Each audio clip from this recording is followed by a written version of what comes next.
الحمد لله رب العالمين والعاقبة للمتقين والصلاة والسلام على سيد الأنبياء والمرسلين سيدنا وحبيبنا وقدوتنا محمد بن عبد الله وعلى آله وصحبه أجمعين أما بعد. قال تعالى في كتابه المجيد والفرقان الحميد: أعوذ بالله من الشيطان الرجيم بسم الله الرحمن الرحيم. إن الذين تولوا منكم يوم التقى الجمعان إنما استزلهم الشيطان ببعض ما كسبوا ولقد عفى الله عنهم إن الله غفور حليم. معزز حاضرین گرامی قدر، اللہ کا فضل و احسان ہے کہ غزوہ احد کی تمام تر تفصیلات گزر چکی ہیں. مقتولین جو مکے کے تھے ان کی کل تعداد، یعنی احد کی لڑائی میں مشرکین مکہ کے مرنے والوں کی کل تعداد 37 بتائی گئی ہے. بعض اقوال 22 کے بھی ہیں، لیکن صحیح بات یہی ہے ساری چیزیں اگر جوڑی جائیں 37 لوگ ان کی طرف سے فوت ہوئے، مرے. اور مسلمانوں کی شہداء کی تعداد غزوہ احد میں ذرا زیادہ ہے، چنانچہ تمام تر تفصیلات کے ساتھ اگر شہداء کی تعداد جوڑی جائے تو وہ 70 بنتی ہے، جس میں 65 انصار صحابہ ہیں اور 4 مہاجرین ہیں. 65 اور 4 کتنے؟ 69. ایک بچ گیا تو ایک یہودی مرا تھا، قزمان اس کا نام بتایا جاتا ہے. وہ مدینے کے دفاع میں، ڈیفینس میں، جنگ میں شامل ہوا تھا. اس کو اسلام سے کوئی لینا دینا نہیں تھا اور اس نے بڑے ہی بہادری کے ساتھ جنگ لڑی اور وہ اسی جنگ میں فوت ہو گیا. تو اس طرح شہداء احد میں تقریباً 70 لوگ شہید ہوئے، جس میں 69 مسلمان تھے، ایک یہودی تھا. یہ تمام تفصیلات بتا دیا. کل گزشتہ ہم یہاں پہنچ گئے تھے کہ سرکار دو عالم صلی اللہ علیہ وسلم نے اپنے اندازے کے مطابق مشرکین مکہ کا پیچھا کرنے کے لیے غزوہ احد سے واپسی کے دوسرے ہی دن ارادہ فرمایا.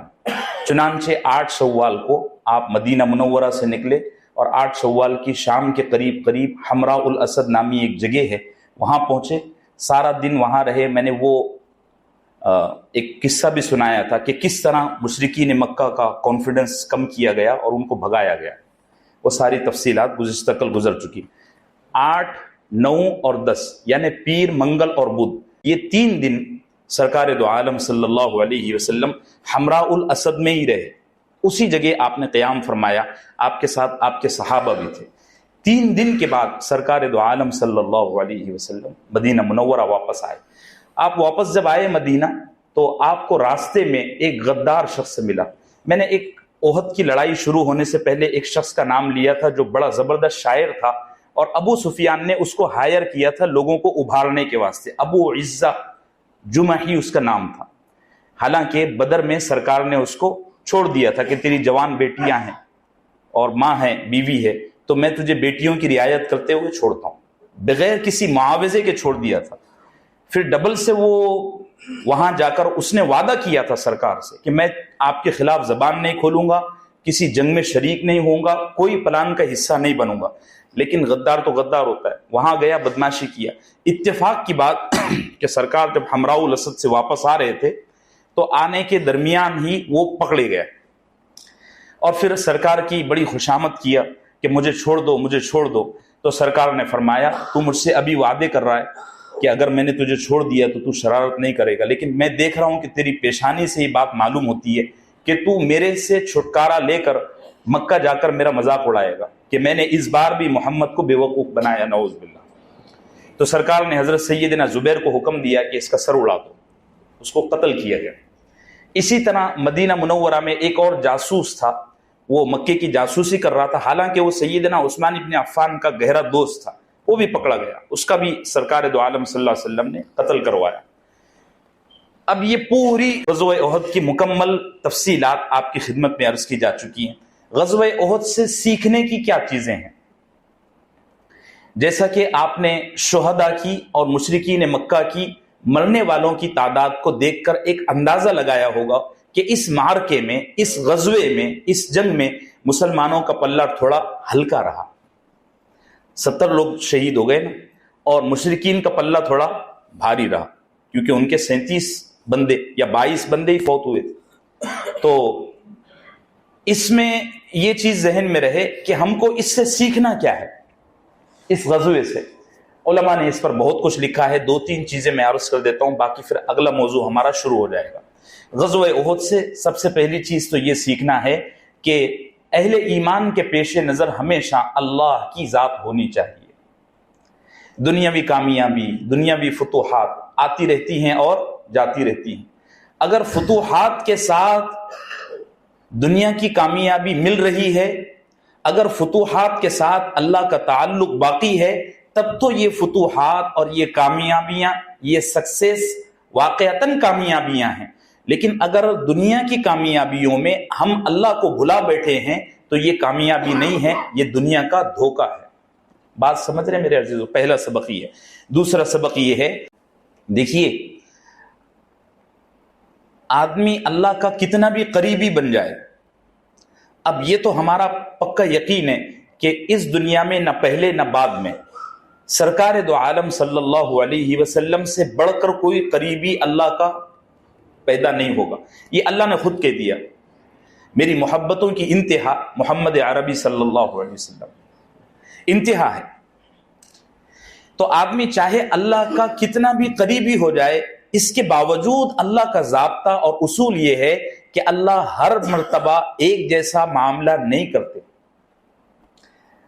دیکھو نا، اگر اللہ چاہتے تو بدر کی طرح احد میں بھی نصرت فرما سکتے تھے، اور نصرت آئی، بعد میں آئی، جب سخت آزمائش سے گزر گئے اور آخری مرحلے میں داخل ہو گئے، تب اللہ نے فرشتوں کو بھیجا۔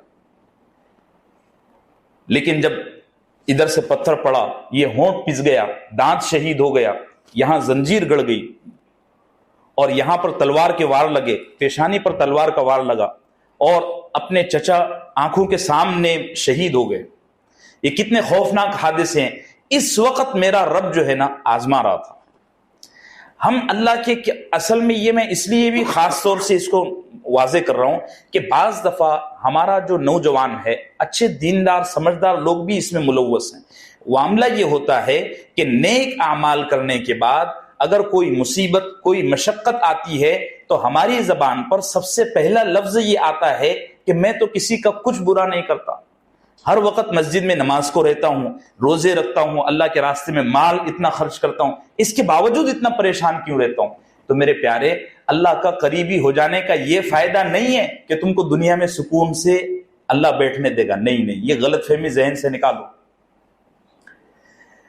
اگر اللہ کا قریبی ہونے کی وجہ سے دنیا کا سکون مل جاتا تو اس دنیا میں سب سے زیادہ مزے اڑا کر نبی جاتے۔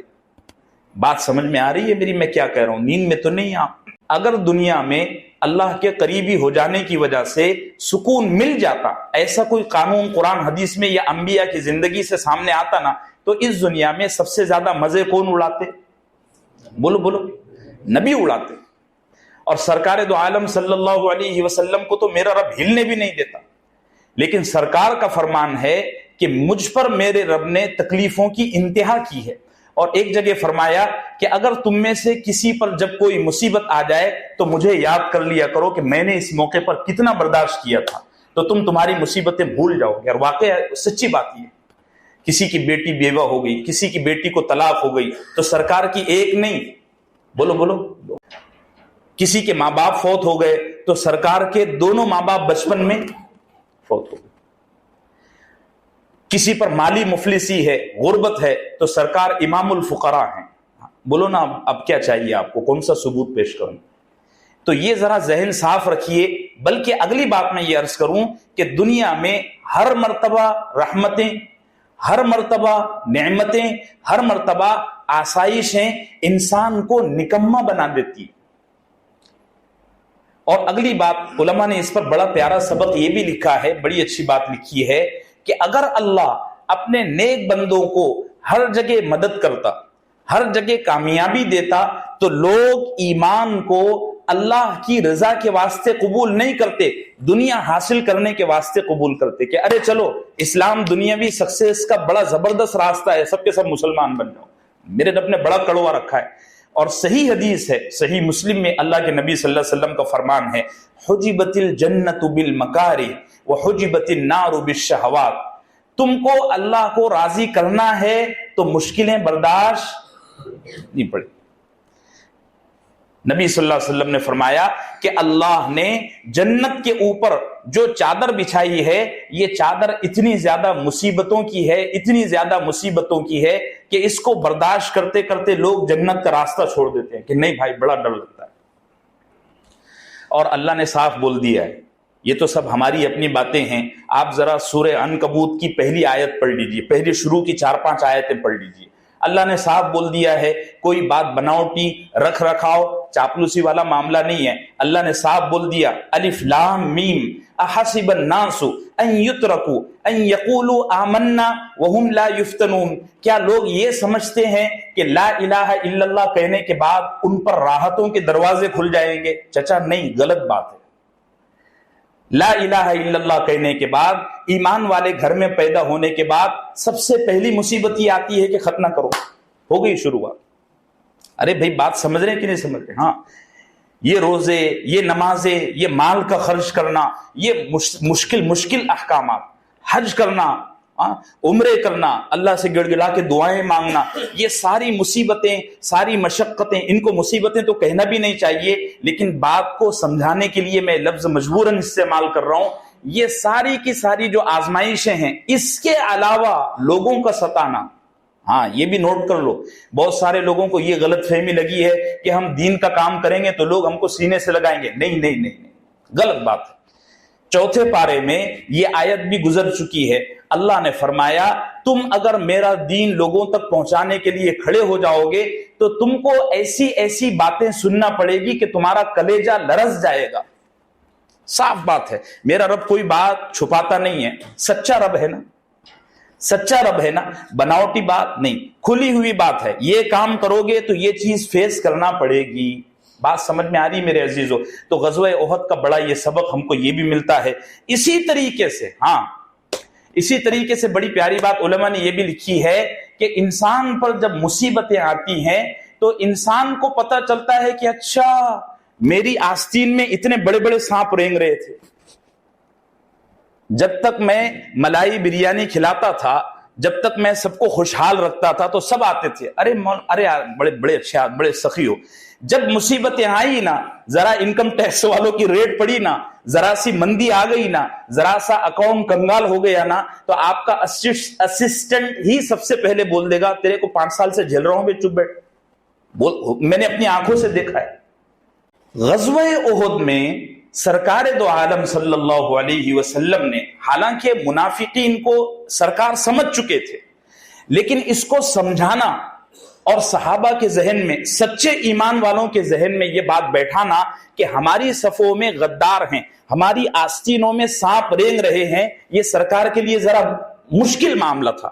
آپ منافقین کی سازشوں سے پوری طرح آشکارا ہو چکے تھے، آپ کو ساری واقفیت تھی کہ میری آستین میں اب سانپ رینگ رہے ہیں۔ مکاروں کا ایک گروہ ہماری صفوں میں گھس آیا ہے، اور کیسے مکار تھے بولوں کہ آپ کو؟ عبداللہ ابن ابی جو منافقین کا سردار تھا، یہ کتنی عبادت کرتا تھا معلوم ہے آپ کو؟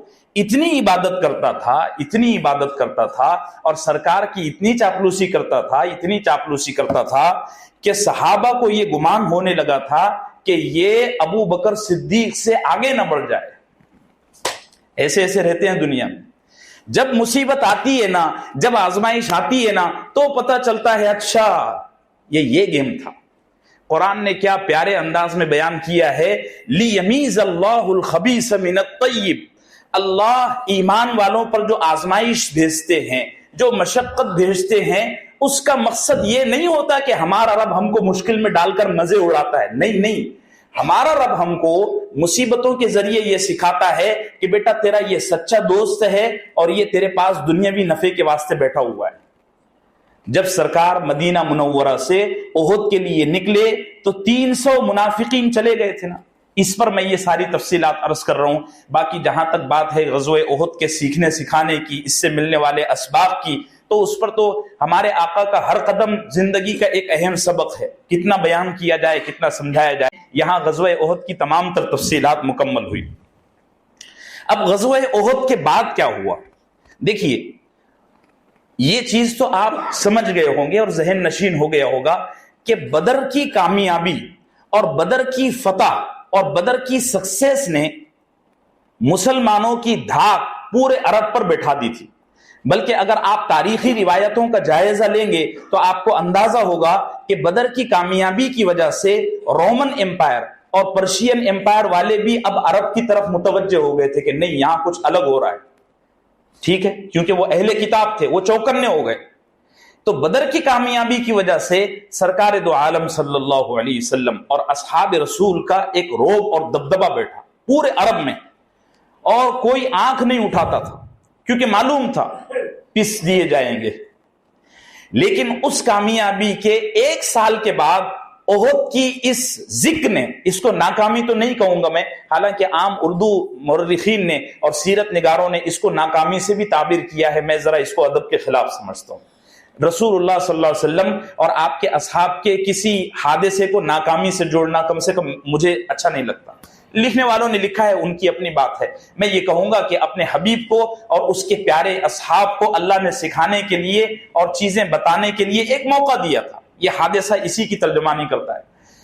اس حادثے کے بعد، یعنی احد کی اس ظاہری ناکامی کے بعد، مشرکین اسی طریقے سے عرب کے اطراف میں، مدینے کے اطراف میں رہنے والے بدو دیہاتی لٹیرے، اسی طریقے سے مدینہ منورہ کے جو یہودی تھے، اسی طریقے سے آج کل ہوتا ہے نا حشیش جس کو عربی میں کہتے ہیں، یہ جو گینگسٹر جو ہوتے ہیں، ڈون قسم کے لوگ، ان کو کسی مذہب سے، کسی سے کچھ لینا نہیں ہوتا، یہ صرف پیسے کے لالچی ہوتے ہیں، ہم کو ہفتہ دو، ہم کو مہینہ دو، ہم کو سال دو۔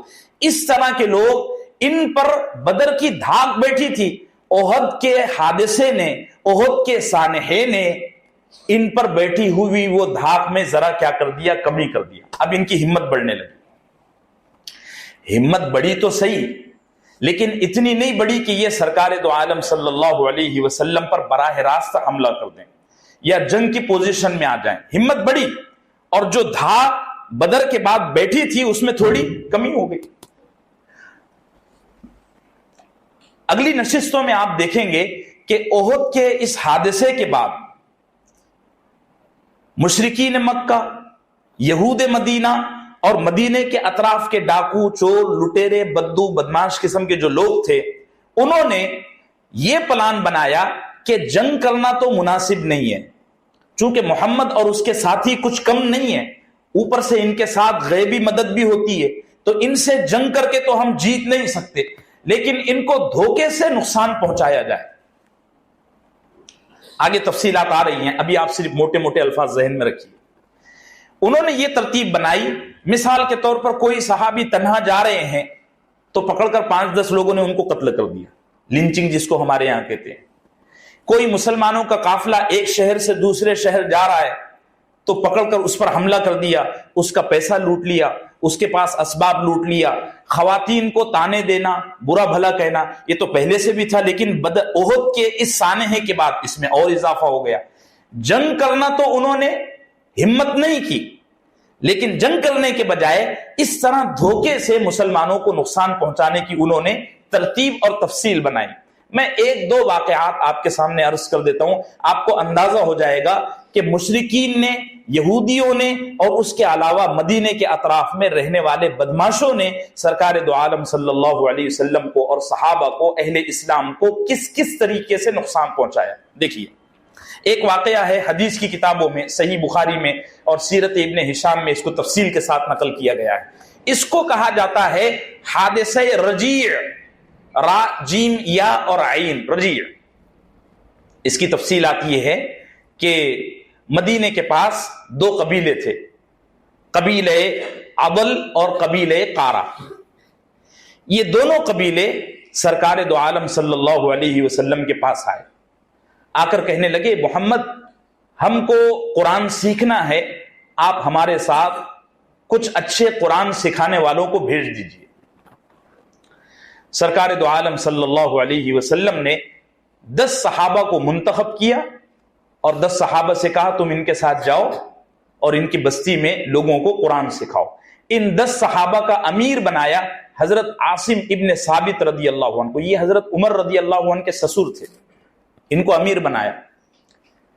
یہ حضرات مدینہ منورہ سے نکلے، مدینہ سے نکلنے کے چند گھنٹے کے فاصلے پر ایک جگہ آتی ہے رجیع، وہ اصل میں کوئی شہر یا کوئی بستی نہیں ہے، وہاں پانی کا ایک کنواں تھا، وہاں ان حضرات نے قیام کیا یا پانی پینے کے لیے ٹھہرے۔ یہ پانی پی رہے تھے تو ان دونوں قبیلے کے لوگوں نے یعنی عدل اور قارا نے ایک تیسرے قبیلے کو اشارہ کر دیا کہ اچھا موقع ہے، یہ 10 کے 10 کو قتل کر دو۔ چنانچہ ایک قبیلہ ہے بنو لحیان، وہ پیچھے سے پہلے سے ہی شکار پر بیٹھے ہوئے تھے، ان کو پہلے سے ہی کہا گیا تھا کہ ہم اسی جگہ ان کو لے کر آئیں گے، اگر موقع ملا تو تم نے یہی حملہ کر دینا ہے۔ بنو لحیان کے 100 آدمی جو ماہر تیر انداز تھے، انہوں نے ان 10 صحابہ پر حملہ کیا، لیکن کسی طرح یہ 10 کے 10 صحابہ پہاڑ کے ایک اونچی چوٹی پر چڑھ گئے، اونچائی پر، اتنی اونچائی پر چڑھ گئے کہ یہ جو نیچے کے لوگ تھے وہاں تک ان کے لیے پہنچنا مشکل تھا، تیر مارتے تھے تو وہاں تک تیر بھی جاتے نہیں تھے۔ تو ان بدماشوں نے یہ کیا کہ نیچے سے چیخ کر کہا یار تم نیچے آ جاؤ، تم کو کچھ غلط فہمی لگی ہے، ایسی کوئی بات نہیں ہے، ہم تم کو اس علاقے میں نئے دیکھے اس لیے ہم نے سمجھا کہ تم کوئی اور ہو، چور ڈاکو ہو، اس لیے تیروں سے وار کر دیا۔ تو حضرت سیدنا عاصم ابن ثابت جو امیر قافلہ تھے، حضرت عمر کے سسر، انہوں نے کہا مجھے تم پر بھروسہ نہیں ہے، لیکن انہوں نے کہا اب ایسی بھی کیا ڈرنے کی بات ہے، ہم کو پتا چلا ہے کہ تم محمد کے ساتھی ہو، نیچے اترو۔ وہ 10 صحابہ نیچے اترے، نیچے اترنا تھا کہ بس پھر بھیڑت ہو گئی، 100 کے مقابلے میں 10 کہاں ٹکیں گے، پھر بھی بہت دیر تک معاملہ چلا، 10 میں سے 7 شہید ہو گئے، 3 بچے۔ تو ان 3 میں سے ان بدماشوں نے 2 کو مکہ مکرمہ لے جا کر بیچا، چونکہ مکے والے تو دانت پیس کر بیٹھے ہوئے تھے اپنے بدلے کی بھاونا میں، ان کو تو موقع چاہیے تھا کہ کسی طرح کوئی ملے تو ہم اس کو ماریں۔ مکے والوں نے 2 صحابہ کی بڑی بھاری قیمت دی اور ایک کو انہوں نے راستے میں گھسیٹ کر قتل کر دیا تھا، نعوذ باللہ۔ اس طرح یہ 10 کے 10 صحابہ دھوکے سے شہید کیے گئے۔ ایک حادثہ یہ، اسی مہینے میں ایک اور حادثہ ہوا، حادثہ بئر معونہ، اس کی بھی تھوڑی سی تفصیلات ہے۔ تفصیلات یہ ہیں کہ نجد جو ابھی بھی ایک اسٹیٹ ہے سعودی عرب کا، نجد ایک پورا صوبہ ہے، علاقہ ہے، وہاں کا ایک آدمی تھا، بڑا نیزہ باز تھا، نیزہ چلانے میں بہت ماہر تھا، مالک، عامر ابن مالک۔ ذرا واقعہ بتانے سے پہلے میں یہ بات واضح کر دوں آپ کے سامنے کہ اس کہانی میں، اس داستان میں عامر نام کے 2 لوگ آئیں گے، ایک ہے عامر ابن مالک اور ایک ہے عامر ابن طفیل۔ عامر ابن مالک کا ایک نام ابو برا بھی ہے، اس کی کنیت ہے۔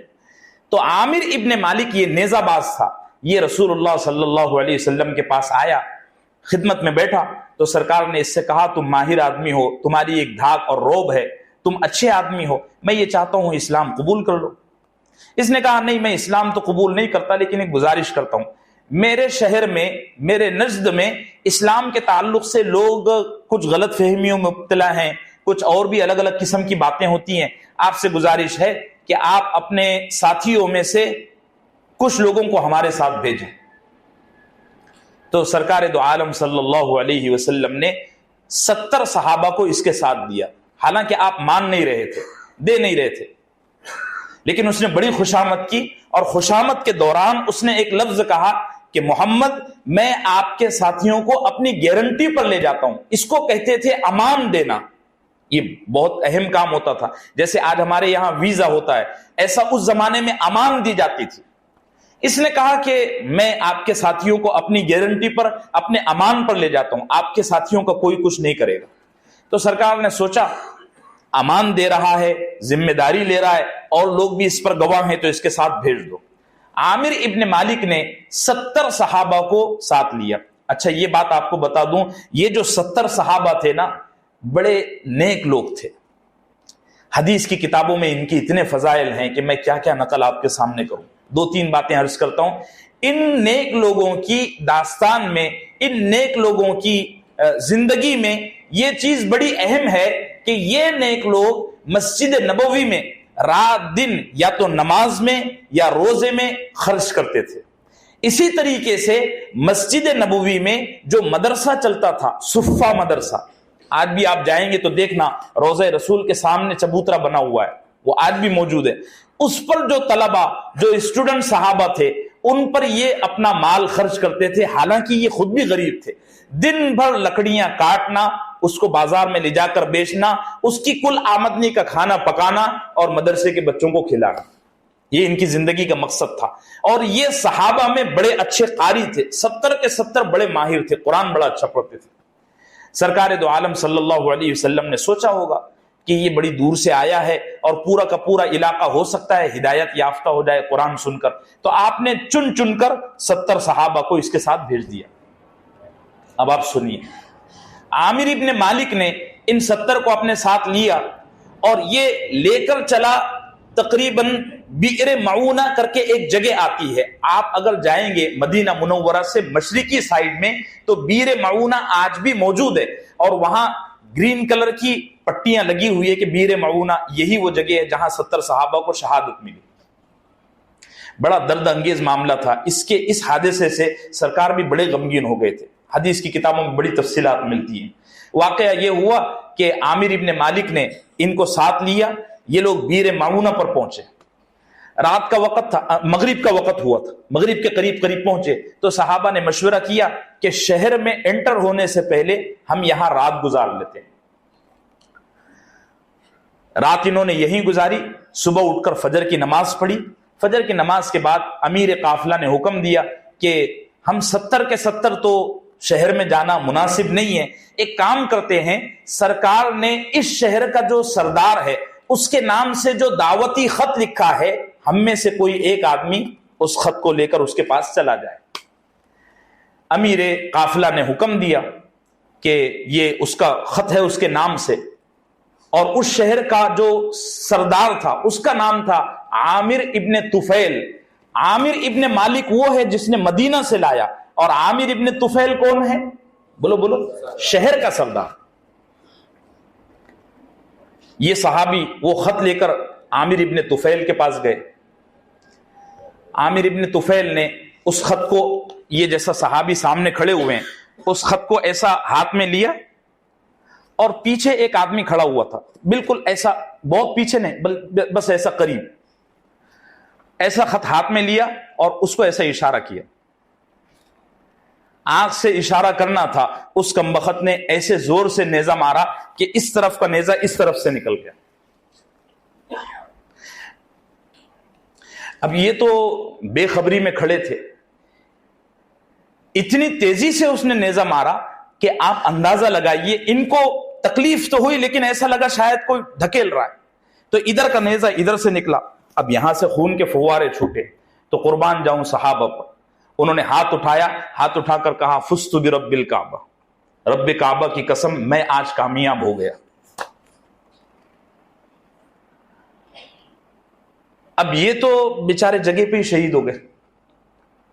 تو پیچھے جو 70 تھے تو 70 میں سے ایک چلے گئے تو 69 بچے. پیچھے جو بیٹھے ہوئے تھے, عامر ابن طفیل کمبخت نے 3 قبیلے کے لوگوں کو آواز دیا کہ ان 70 پر حملہ کرو اور ایک کو بھی چھوڑو مت. ان لوگوں نے, اچھا میں یہ بتانا بھول گیا, 70 میں سے 2 لوگ وہ تھے جو بکریاں اور اونٹ چرانے کے واسطے گئے ہوئے تھے. قافلے میں بکریاں بھی ہوتی تھی, اونٹ بھی ہوتے تھے, کھانے پینے کے سامان, وہ اونٹ چرانے کے لیے گئے تھے. ایک شہید ہو گئے, 2 اونٹ چرانے کے لیے گئے, تو کتنے بچے؟ 67. وہ 3 قبیلے کے لوگ ان پر حملہ آور ہوئے اور بہت دیر تک جھڑپ ہوتی رہی. بلا آخر یہ سارے کے سارے 70 کے 70 اللہ کے پیارے ہو گئے.